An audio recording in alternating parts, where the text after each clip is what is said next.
The following is a paper that was presented at the ASOR annual meeting in San Diego on November 21st, 2014.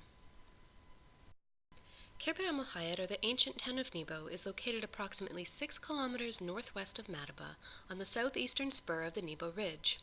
Situated on a steep limestone promontory, overlooking the Dead Sea and the Jordan Valley to the west, Mukhayyat is framed by the Wadi of Frit to the east and the Wadi Mukhayyat to the west, as you see here.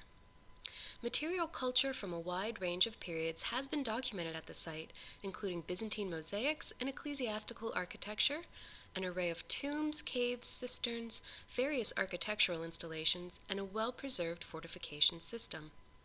Previous archaeological research at Mukhayyat has focused on the examination and preservation of the Byzantine remains at the site. And while this work has provided a significant contribution to our knowledge of the Byzantine occupation in this region, the lack of systematic excavations and the absence of excavated material from a wide range of time periods has left a gap in our understanding of the occupational sequence at Mukhayyat. With this issue in mind, the Khirbat Al-Mukhayyat Archaeological Project was conceived to address this lacuna and explore broader themes such as pilgrimage, economy, and landscape across multiple cultural and historical periods. The survey at Mukhayyat in 2012 identified 3 potential fields of excavation. Field A is located along the southern slope of the Acropolis, Field B is located at the top of a ridge to the south of the site's Acropolis, and Field C is located on a flat area north of the Acropolis and south of a modern olive grove.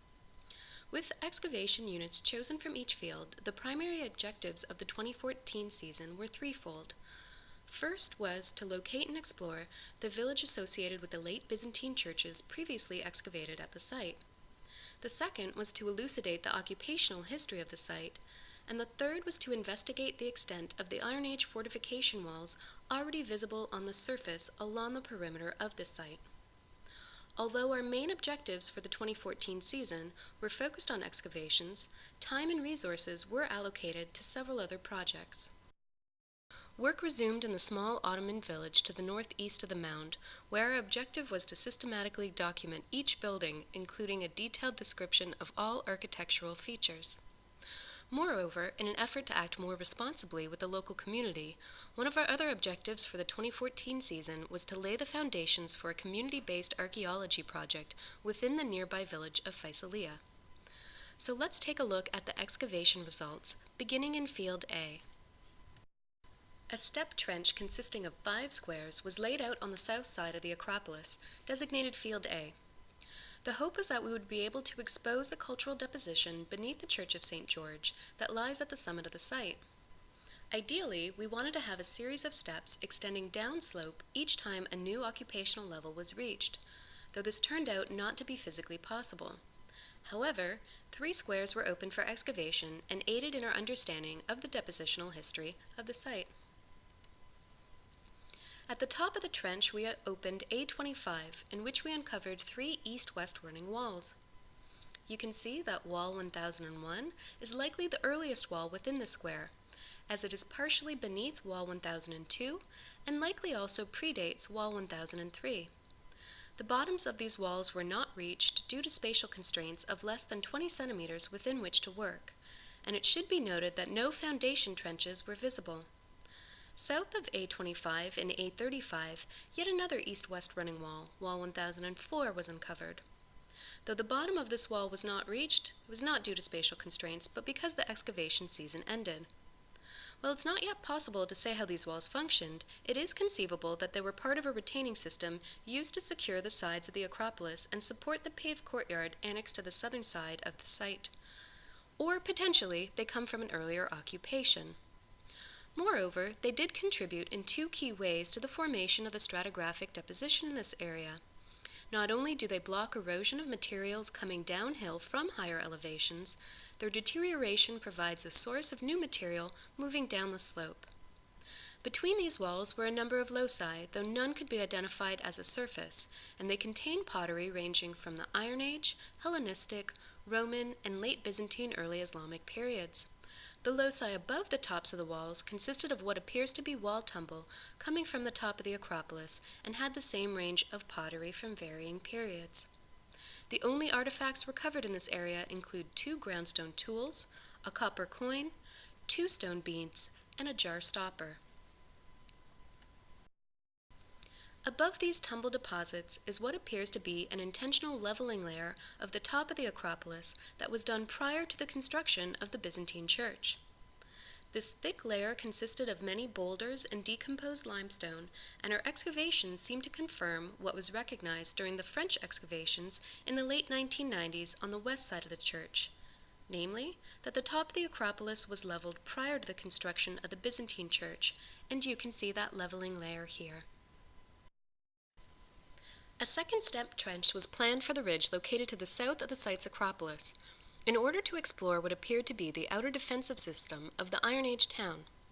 However, only the northernmost square, B25 of the trench, was open, and instead we opened a square kitty corner to the northwest, where there was visible architecture in B14. However, excavations quickly revealed that the visible wall lines do not belong to the Iron Age fortifications, and instead appear to be the corner of a Hellenistic period structure. Here you can see that this corner is formed by 2 walls, Wall 2001 and Wall 2002, that incorporate boss stones at the junction where they meet. And you can see that here. These large walls were constructed of hewn and semi-hewn boulders, many of which were over 1 meter in length. A third wall, Wall 2003, was exposed running through the southwestern corner of the square. Stratigraphically, we cannot say with certainty if this wall was constructed earlier or later than Wall 2001 and Wall 2002, as the foundations of neither wall were exposed, but a surface, B1414, extended between them.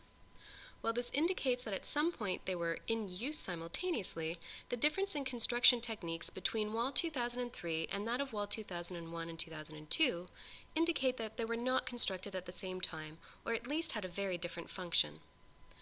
Though the foundations were not reached, it's likely that Walls 2001 and Wall 2002 represent the corner of some sort of tower or bastion-like structure dating to the late Hellenistic period. Yet there appears to be a later reuse occupation at the site, as surfaces are found containing complete upright Hellenistic cooking pots sealing against the outer face of these monumental walls. More than 20 Hellenistic cooking pots were found on or embedded into these surfaces, giving a very specific function for this reuse phase of this area of the site. And here you can see a close-up of the southernmost one with a small bowl next to it. And here are several other complete specimens as well. The lack of Byzantine ceramics in this area suggests a terminus antiquum of some time in the Hellenistic period for this cooking area.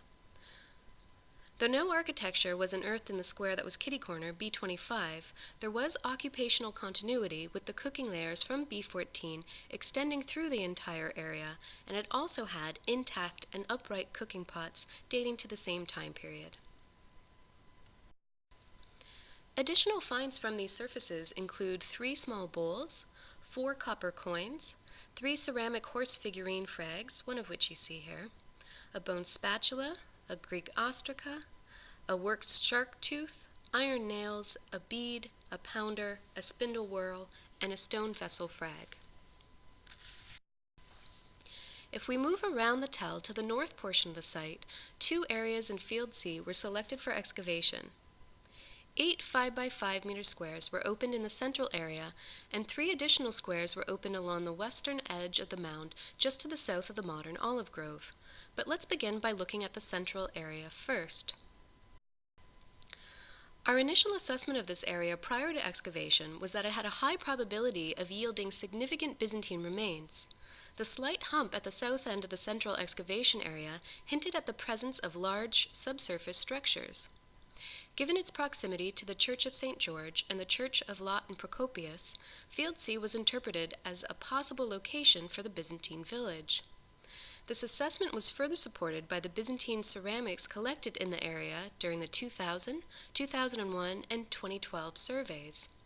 However, after 1 season of excavation, it appears as though no structures were present in the central area of Field C.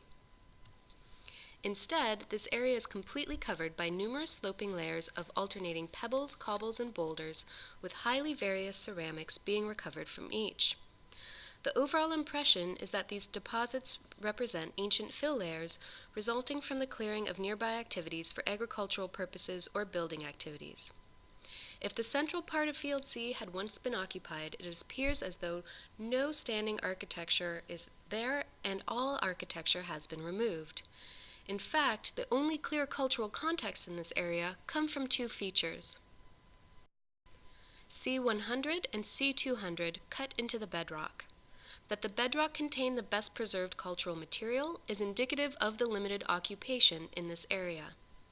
Let's take a look at both of these in more detail. C100 is a small stepped rectangular installation that was cut into the bedrock. The steps are approximately 1.15 meters wide, 0.3 meters deep, and 0.25 meters high. At the bottom of the steps were two piers and a threshold providing access to the main room to the east, which measures approximately 2.16 meters by 1.31 meters. The feature appears to have been open to the sky as there are no signs of any kind of roofing. The eastern edge incorporates a slight bedrock overhang, and plaster found along this wall may have been used to maintain the integrity of that overhang. A total of 12 coins were collected from within the installation, along with an iron nail, 2 beads, an iron blade, and a couple of groundstone tools. The pottery collected from within C100 suggests a Hellenistic or Roman date for its final use phase. The exact function of the feature remains unclear. While it may have originally functioned as a tomb, in its final use phase, the room appears to have served as a storeroom for everyday items such as cooking pots, small storage amphora, and groundstone tools. Just to the southeast of the rock-cut installation is a circular, plaster-lined reservoir, feature C200, measuring approximately 3.84 meters in diameter. The eastern half of C200 was excavated down to a depth of 1.9 meters, but the bottom was not reached. At the top of the reservoir, a hard-packed beaten earth surface was found sealing its contents. The surface is about 0.15 meters at its thickest at the northern edge of the reservoir. Below the surface are a series of cobble and boulder layers mixed with loosely packed soil, which yielded Iron Age, Hellenistic, and Roman pottery. The reservoir walls widen from top to bottom and are plastered in their entirety. Numerous samples of this plaster were collected and submitted for analysis. The only object recovered from C200 was a well-preserved bronze coal jar that dates to the Hellenistic or Roman period. It's difficult to discern the relationship between this feature and the nearby rock-cut installation. However, it's not unreasonable to assume that they were in use at the same time. Both yielded similar pottery, dating primarily to the Hellenistic or Roman periods. Moreover, the complete lack of structural remains from the other squares in the central part of Field C implies that the reservoir is not directly associated with any contemporary buildings.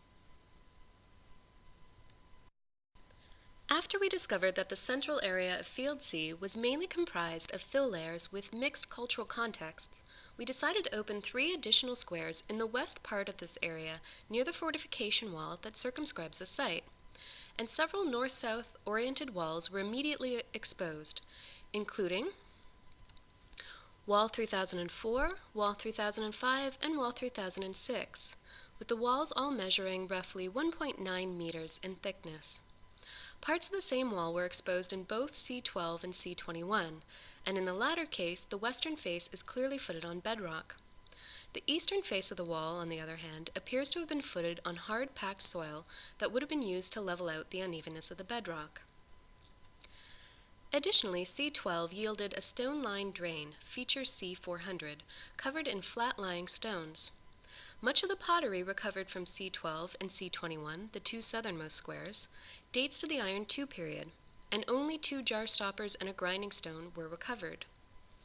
The date and nature of these finds is in stark contrast to what was recovered in C2, where arguably the most significant remains of the 2014 season were unearthed. In the eastern half of the square, a large plaster-lined stepped pool, feature C300, was excavated. The installation consists of 11 steps if we include the landing at the bottom, all of which were aligned with thick plaster. 2 steps are located at the top of the installation on the northeastern side and are oriented towards the west. From there, a small flat area opens up to a much smaller step to the south. This 4th step is bound on both sides by plaster ledges restricting the width of the step. Below, the 7 additional steps widen significantly, ranging from 2.16 meters to 2.32 meters, and all are oriented towards the south. This area is plastered in its entirety, and all of the corners are rounded, as are the steps themselves. In total, one descends nearly 3.5 meters from the top of the installation to the landing at the bottom below the 9th and 10th steps. Feature C300 appears to have functioned as a ritual bath. A cistern located directly east of the installation is likely the source of water that filled the installation. Given its depth, a person could easily be fully submerged when standing on the bottom steps. A fragment of a plaster drain was found along the east edge of the installation, suggesting that water flowed into the feature from above. There were no drains recovered at the bottom of the feature. The soil layers inside the installation were carefully excavated in order to preserve any potentially significant cultural remains that would help to date the feature. 1 coin was recovered on the 3rd step, and once analyzed, this coin may be able to help determine an absolute date for the feature, or at least its terminus ante quem. Additional finds include 2 carnelian beads, several utilitarian tools, including groundstone tools and pounders, as well as 4 basin frags like the one you see here. Pottery came from the Iron Age, Hellenistic, and Roman periods. Stepped pools of similar size, design, and construction are found at contemporaneous sites like Herodium and Machaerus. And clearly, future research will continue in this area in the 2016 season of excavation. This project would not have been possible without the following people. Thank you.